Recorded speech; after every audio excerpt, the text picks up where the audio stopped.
Olá, eu sou Samuel Leite e hoje vamos falar sobre um tema que vai muito além de diversão e entretenimento. O assunto do Transformação Digital CBN desse sábado é sobre videogame. Hoje em dia, videogames de última geração já têm outras funcionalidades. Além de inúmeros jogos, eles ainda acessam televisão, Netflix, YouTube, rodam DVDs e Blu-rays, tocam música, conectam as redes sociais e fazem até videoconferências. Isso só para falar da parte do chamado hardware. Para me ajudar a entender sobre como os videogames podem ser espaços para experiência que vão muito além dos jogos, eu convidei o designer gráfico Telo Caetano, que atua com comunicação para games e também é estudante de imaginário e semiótica. Telo, seja muito bem-vindo ao Transformação Digital CBN. Transformação Digital CBN Campinas. Apresentação Samuel Leite.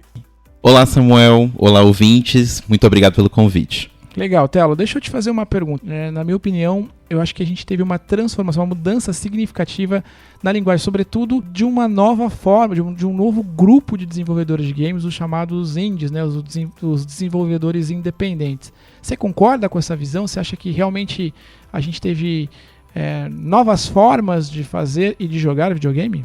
Acho que sim. Inclusive, o que eu percebo muito é que no começo dos videogames, né, quando eles começaram a ser lançados na década de 70, eles tinham um pouco esse apelo para a família, né? Ele era uma coisa que chamava a família toda, então as propagandas, em toda a parte de divulgação, você tinha tipo o pai, a mãe, o filho, a filha, todo mundo junto jogando, porque sempre foi um produto caro para o consumo, para a pessoa comprar.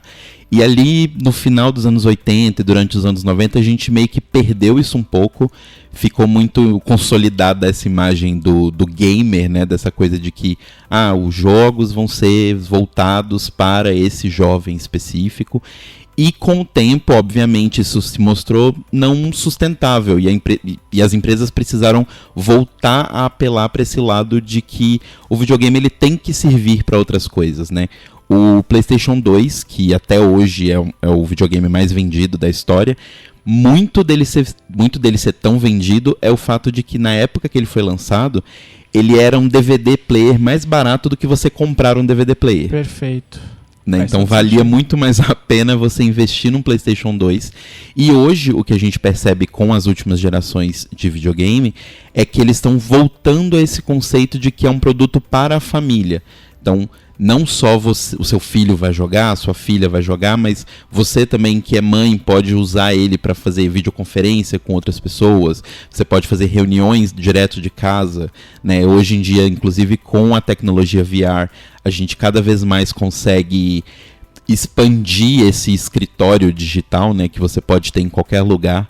Então, isso começou a mudar muito e eu acho que isso trouxe uma maturidade para a parte do software, né, que você está falando dos indies e tal, porque o videogame finalmente começou a se entender enquanto mídia e não mais como o entretenimento puro, né? Antes ele se via como um tipo de jogo e hoje eu acho que a indústria de videogame se vê muito mais como um tipo de mídia. Então, da mesma forma como eu vou ao cinema e eu vejo um filme para rir, ou eu vejo um filme para chorar, ou eu vejo um filme para entender uma história profunda, um filme para me aprofundar num ponto histórico, eu posso fazer isso com um videogame hoje.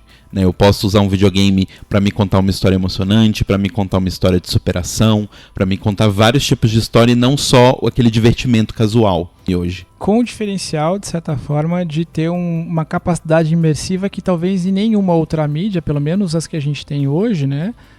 A gente teria, né? Que sobretudo agora com o VR ou com a ideia do realidade virtual, né? Atualmente eu trabalho com VR, né? Trabalho na parte de comunicação de uma empresa de VR e uma palavra que ainda existe uma certa dificuldade nossa de ultrapassar e talvez assim criar uma nova palavra, talvez ou adaptar o conceito de filmes em VR, né? Que são filmes interativos. Só que não é bom a palavra filme porque justamente a diferença que o videogame traz nessa equação é que enquanto um filme ele é completamente passivo, você senta e assiste. As suas atitudes não mudam o que está acontecendo na tela.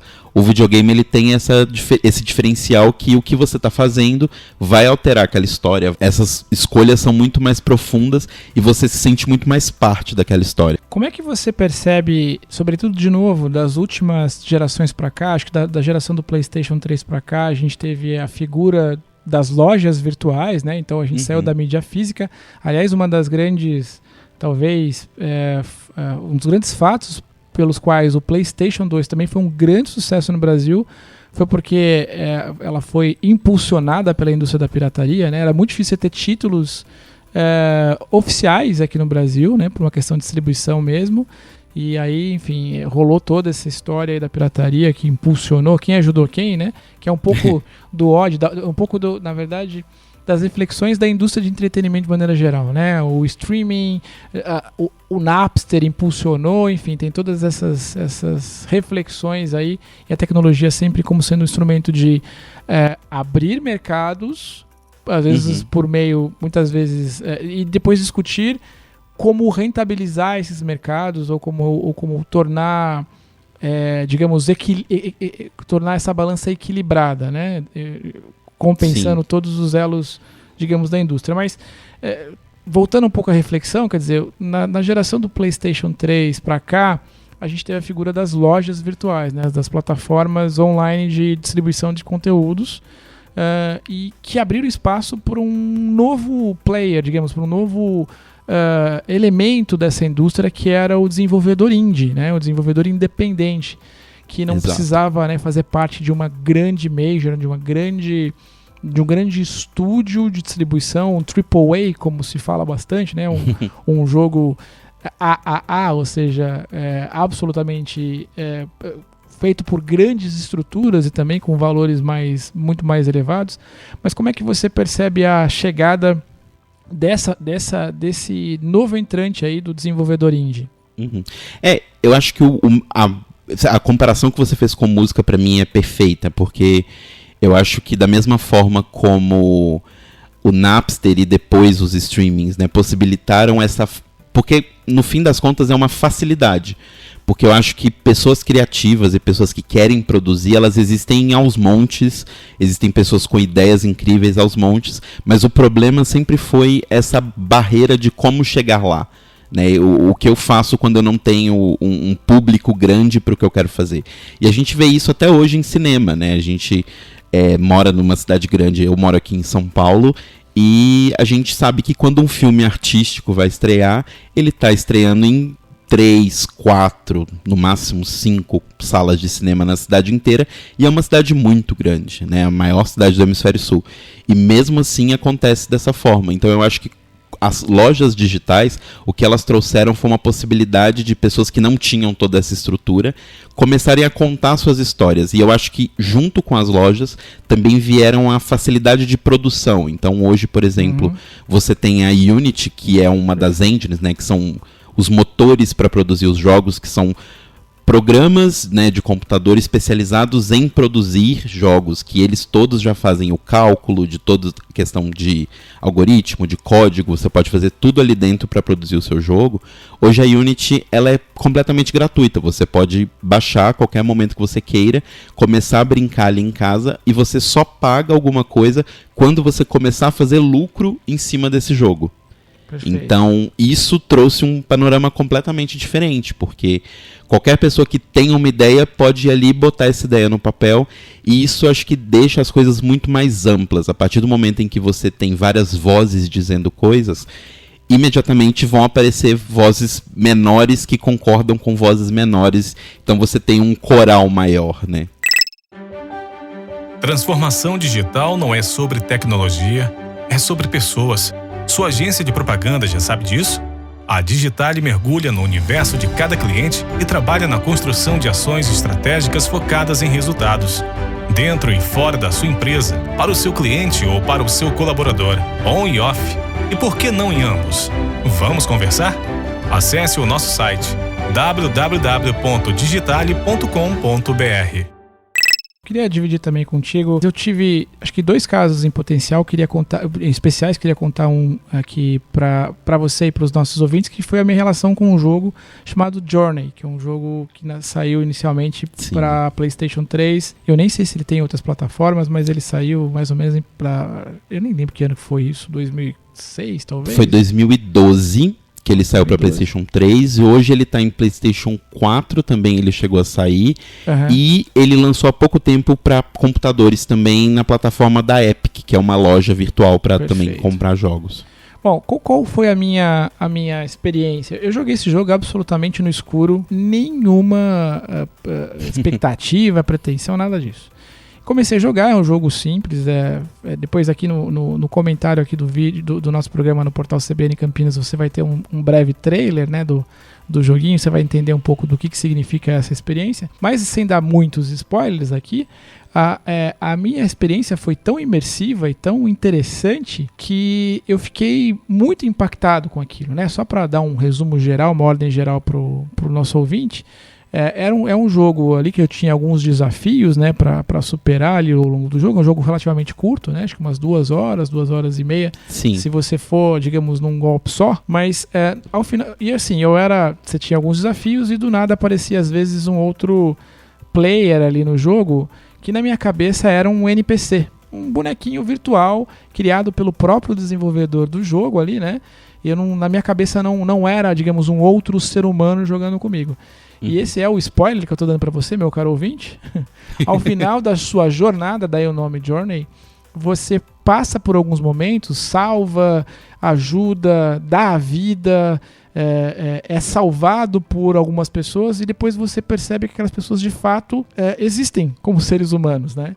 E quando você termina, o que aconteceu comigo, acho que aconteceu com muita gente que jogou esse jogo, você imediatamente adiciona aquele cara que jogou contigo, aquela pessoa que jogou contigo como amigo, e você nem sabe quem é essa pessoa, mas foi absolutamente interessante, sobretudo, de novo, por conta da linguagem, né? O jogo me propiciou uma experiência que eu dificilmente teria, talvez só teria se fosse um sonho, porque dentro de um meio tradicional, né, um cinema, uma música, eu talvez não tivesse passado pelo que passei, e sobretudo por entender que existia uma outra pessoa que também passou por aquilo e vivenciou aquela experiência. Você jogou a Journey? Como é que foi a tua relação aí, Telo? Sim, assim, eu tive uma reação muito parecida com a sua. A primeira vez que eu joguei, eu assim, sou designer, né, sou designer gráfico, então primeiro o jogo já é muito bonito e aquilo já me deixou muito empolgado para ver tudo que tinha. Mas era impressionante, tipo, quando eu cheguei ao final da história, era como se eu tivesse vivido realmente, tipo, eu tivesse feito, porque a diferença muito que eu acho que do videogame, a Flávia Gazi, que é uma pesquisadora de videogames daqui de São Paulo também, ela sempre fala que a maior diferença do videogame é que quando você assiste um filme, você fala, o Homem-Aranha fez tal coisa. Quando você tá jogando um videogame, você fala, eu fiz tal coisa. É isso aí. Isso é o que muda completamente essa chave. E eu até brinco, eu faço um ritual todo Natal, que é quando tem alguém passando o Natal comigo, tô perto do videogame e a pessoa nunca jogou Journey ou não é uma pessoa que gosta muito de videogames, eu pego ela e falo assim, você tem 2 horinhas aí, 1h30, senta aqui do meu lado, joga esse jogo. E é impressionante o efeito que acontece em Natal em Journey, porque é um jogo lançado em 2012 e todo ano você entra no Natal, os servidores estão cheios, você sempre vai encontrar alguém para jogar com você, sempre vai ter alguém fazendo aquela jornada com você. Então é bem mágico a forma como o jogo tocou várias pessoas. Foi realmente sensacional. Aliás, fica o convite para você, meu caro ouvinte, que tem aí o seu filho, eventualmente você mesmo, não deixe de viver essa experiência, foi muito bacana. Além do Journey, que a gente acabamos de vender milhares de cópias desse jogo agora, mas o que mais a gente tem de diferente aí, ou do ponto de vista até de inclusão, ou de acolhimento, de dica para falar, de dar exemplo de como o videogame pode ser uma ferramenta de transformação mesmo de realidade? Sim, eu acho que um dos jogos que mais me tocou, que eu tenho muito em mente, assim, a história, um jogo chamado What Remains of Edith Finch, né, o que sobrou para Edith Finch, que conta a história da Edith Finch em si, que é uma moça que você controla, que ela vive numa família que foi amaldiçoada, onde toda geração morrem todas as pessoas da família e só sobra uma. E ela é a que sobrou. E o jogo é você visitar a casa dessa família, nos quartos de cada pessoa, né, que são preservados como se fossem santuários daquela pessoa, e entender a forma como aquela pessoa morreu, quem era aquela pessoa, e você ir conhecendo aquela família aos poucos. E isso é muito tocante porque você no final sente que é a sua família. Sabe, você viu ali tudo que aconteceu com as pessoas e semelhante ao Journey, como, né, o jogo que a gente falou antes, esses dois jogos eles não têm nenhuma situação de violência. O objetivo do jogo não é vencer alguém. O objetivo do jogo não é você lutar contra uma outra pessoa. É sim você vivenciar essa história, né, você vivenciar esse momento. E um outro jogo também que eu acho que é bem forte, eu acho que mostra um pouco essa coisa que eu falei do videogame enquanto mídia, é o That Dragon Cancer, né? Legal. Aquele dragão câncer, que é um jogo desenvolvido pelo Ryan e a Amy Green, né? Que são um casal.